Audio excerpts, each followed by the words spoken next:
Hello friends, welcome to Ajit study centre. तो आज के इस वीडियो में हम लोग प्रतिशत निकालने के लिए सीखेंगे। तो चलिए शुरू करते हैं आज के इस वीडियो को।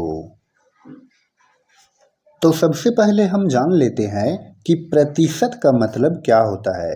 तो देखिए, प्रतिशत, इसको इंग्लिश में कहते हैं परसेंट। देखिए, अगर हम देखते हैं प्रतिशत को, तो प्रतिशत जो है वो दो शब्दों से मिलकर बना है। कौन कौन है वो शब्द? तो देखिए, एक है प्रति और दूसरा शब्द है शत। ठीक है, देखिए प्रति का मतलब होता है प्रत्येक,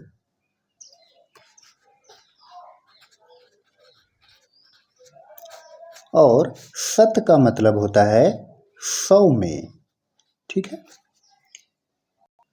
तो इस प्रकार से प्रतिशत का मतलब हो गया प्रत्येक 100 में या प्रत्येक 100 के ऊपर। उसी तरह से देखिए परसेंट, परसेंट को अगर हम तोड़ते हैं तो ये हो गया पर और ये हो गया सेंट।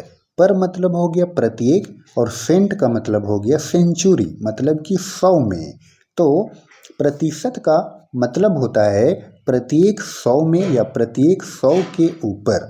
यानी कि अगर हम एग्जाम्पल लेते हैं, अगर हम कहते हैं 5%, तो 5% कहने का मतलब हुआ कि 100 में से 5, 100 में से 5। ठीक है, देखिए कोई भी चीज़ जो होता है वो अपने आप में 100% होता है। अगर हम रुपया का एग्जाम्पल लेते हैं, अगर हम रुपया का एग्जाम्पल लेते हैं जैसे कि 100 रुपया, तो यदि कहा जाए कि 100 रुपया में 5% कितना होगा, तो 100 रुपया में 5% जो है वो कितना होगा? 5 रुपया होगा, है ना। क्यों होगा 5 रुपया? क्योंकि प्रतिशत का मतलब ही होता है प्रत्येक 100 में, है ना। यानी कि 100 में से 5%, तो ये हो गया 5 रुपया। ठीक है, अगर हम कहते हैं 25%, तो 25% कहने का मतलब ही हो गया 100 में से 25, 100 में से 25। यानी कि 100 रुपया है और अगर उसको 25% अगर बोला जाए तो 100 रुपया का 25% हो जाएगा 25। तो चलिए अब हम लोग क्वेश्चन को सोल्व करते हैं। तो देखिए पहला सवाल है 300 का 40% क्या होगा। तो 300 का 40% निकालना है। तो देखिए क्या करेंगे इसके लिए कि यहाँ पर है 300, तो 300 लिखे। अब का है तो का मतलब होता है गुणा, तो गुणा का चिन्ह दिए यहाँ पर। अब है 40%, तो 40 है तो 40, और प्रतिशत का मतलब अभी बताए थे प्रत्येक 100 में, यानी कि बट्टा में लिखेंगे 100। ठीक है, 40% कहने का मतलब है 100 में से 40। तो अब देखिए ये हो गया 40/100। तो देखिए 2 जीरो ऊपर और 2 जीरो नीचे, काट दिए। अब क्या बचा यहाँ पर? 3 बच गया और यहाँ पर बच गया 40। तो गुणा कर दीजिए, 3 चौके होता है 12 और एक जीरो। तो इस तरह से 300 का 40% निकल गया 120। उसी तरह से देखिए दूसरा में है 560 का 60%। तो कैसे निकालेंगे इसको? तो 560 है तो 560 लिखे, का मतलब हो गया गुणा, और 60%, तो 60 है तो 60, और प्रतिशत है मतलब कि बटा में 100। 60% कहने का मतलब ही हो गया 100 में से 60। तो अब देखिए एक जीरो से एक जीरो कट गया, फिर यहाँ पर एक जीरो से एक जीरो कट गया। तो अब यहाँ पर क्या बचा? तो यहाँ पर बच गया 56 गुणा 6। अब इसको गुणा कर दीजिए, तो 6 छक्के हो गया 36, 36 का 6 हाथ में बच गया 3। फिर गुणा कीजिए, 6 पचे 30, 30 और 3 33।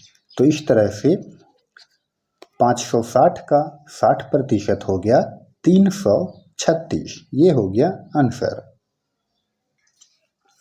अब यहाँ पर तीसरा सवाल है 1220 का 15% क्या होगा। तो उसी तरह से बनाएंगे। तो देखिए 1220 है तो 1220 लिखे, का मतलब होता है गुणा, तो गुणा का चिन्ह यहाँ पर दिए। फिर है 15%, तो 15 है तो 15 और प्रतिशत है मतलब कि बटा में 100 हो गया। अब क्या करेंगे कि ऊपर में एक जीरो है और नीचे में एक जीरो है, तो एक जीरो से एक जीरो कट गया। अब देखिए यहाँ पर है 15 और बटा में 10, तो देखिए ये दोनों कट जाएगा 5 के, तो देखिए 5 तिया 15 और 5 दूनी 10। अब फिर यहाँ पर देखिए 2 से यहाँ पर 122 कट रहा है, 2 से 122 को काट दीजिए, तो ये हो गया 2 छक्के 12, पूरा पूरी कट गया, और ये हो गया 2 एकम 2। तो इस तरह से 61 और गुणा 3, तो 61 का गुणा 3 में करेंगे तो 3 एकम 3 और 3 छक्के 18। तो इस तरह से देखिए 1220 का 15% निकल गया 183, और ये हो गया आंसर। ठीक है, उसी तरह से अगला सवाल है चौथा, 1650 का 12% क्या होगा। तो 1650 है तो 1650 लिखे, का मतलब होता है गुणा और 12%, तो प्रतिशत का मतलब हो गया बटा में 100। अब देखिए एक जीरो से एक जीरो कट गया, अब इसको काट देते हैं। देखिए 12 और 10 कट रहा है, 12 जो है 2 के पहाड़ा में आता है, ठीक है, और 10 जो है वो भी 2 के पहाड़ा में आता है, तो 2 छक्के 12 और 2 पचे 10।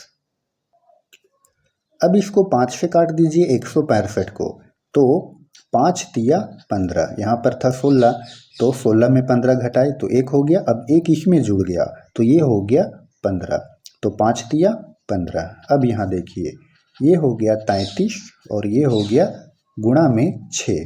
अब इसको गुणा कीजिए, 6 तिया 18 का 8, हाथ में 1, और फिर 6 तिया 18 और एक हाथ वाला 19, तो इस तरह से हो गया 198। तो फ्रेंड्स आई होप कि आपको प्रतिशत निकालने के लिए अच्छे से समझ में आया होगा। तो आपके लिए एक सवाल है 220 का 25% क्या होगा। इसका जवाब आपको कमेंट सेक्शन में देना है, जिसका भी जवाब सही होगा उसे मैं रिप्लाई करूंगा। तो अगर आपको ये वीडियो पसंद आया हो तो आप इस वीडियो को लाइक करें, और चैनल पर नए हों तो चैनल को सब्सक्राइब जरूर करें। धन्यवाद।